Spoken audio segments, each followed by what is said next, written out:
Hi, Grace Church. My name is Michael Hartley. I'm one of the new elders on the board this year, if we haven't met. Um, and I'm here to do the latest in our installment of the Good Neighbor series. First thing I just want to say is that I miss all of you, and I miss seeing everybody on Sunday mornings and throughout the week in our gatherings. So I want to encourage everybody to stay connected in whatever way possible. Hopefully everybody's been able to tune into the live stream and continue to watch the services, and my family's very appreciative of Pastor Mark and Philip and all the folks that are serving behind the scenes to make that happen, as well as all the families that are chipping in with videos for the kids. We've gotten a lot of joy out of that. Hebrews 10:25 says, 24 says, "And let us consider how to stir up one another to love and good works, not neglecting to meet together, as is the habit of some, but encouraging one another, and all the more as you see the day drawing near." And this is just a prime opportunity to live that verse out and find creative ways to live that out when we can't actually physically gather together. So I encourage everybody to think about how to stay connected to the rest of the body, whether it's phone calls or text messages or emails or Zoom or whatever. But let's continue to worship together in this season of life.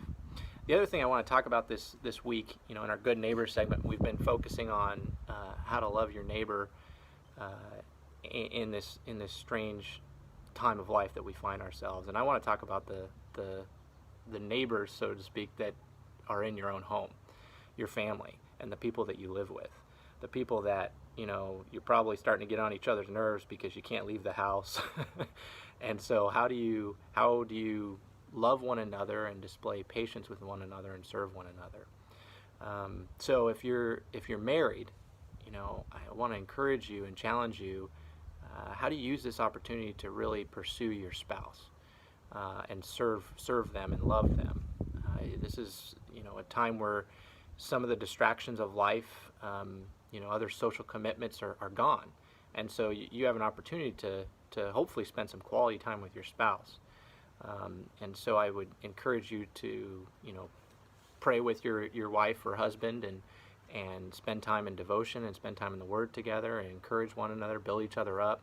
Find ways to serve one another with household chores or helping out with the kids and figuring out what those roles and normal responsibilities may look like, with the change in lifestyle right now. I know myself that I can drastically improve in that department always, and how to pursue my wife and love my wife. And so trying to think about how I can love her in this time, and find ways to help and serve her and also pursue her and know that she's loved. So I would encourage you, church, to think about that if you're married. If you're a parent, this is also a great opportunity to love your kids, spend time with your kids. My kids have been wanting to play with me every day. They're like, "Daddy's home." And I'm still going to work, still working from home, and so got to teach them about that balance. But my natural response is to be me-centered. But the Lord tells us to be outward-centered and focused on others. And how do you love others? And how do you love your kids? So this is an opportunity when your kids want to play with you. Say, "Yeah, let's play," or let's go outside and go for a walk together as a family, or go for a bike ride. My family's been having lots of bike rides around the neighborhood, maintaining social distancing, of course. But really, take this time to invest in your kids, disciple your kids. Spend some time, over a meal together doing family devotion. Make the dinner table the center of the family again, and just a time every day to convene as a family and love one another. If you're a kid, find ways to serve and love your parents. All right, this is a stressful time for everybody. Find ways to help around the house and serve your parents and love your parents.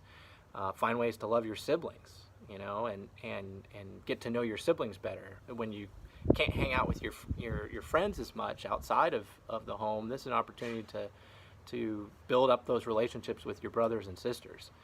So I'd encourage you to do that. And then lastly, I think, church, that we should all be thinking about those who aren't fortunate to have families at home, that live alone, or that don't have that presence around them. Sometimes I think it's tempting for us to get impatient and annoyed with our families, especially when we're spending a lot of close contact with one another. But really, it's a blessing to have a family and to have folks around us, especially now. And there's a lot of folks that don't have that. And so, my challenge to each one of you is to think about somebody this week who might be living alone or doesn't have family nearby them, and give them a call and check in with them and see how they're doing, and offer to pray with them. Just hearing somebody's voice, I think, especially right now, is a huge blessing, a huge way you can serve and love one another.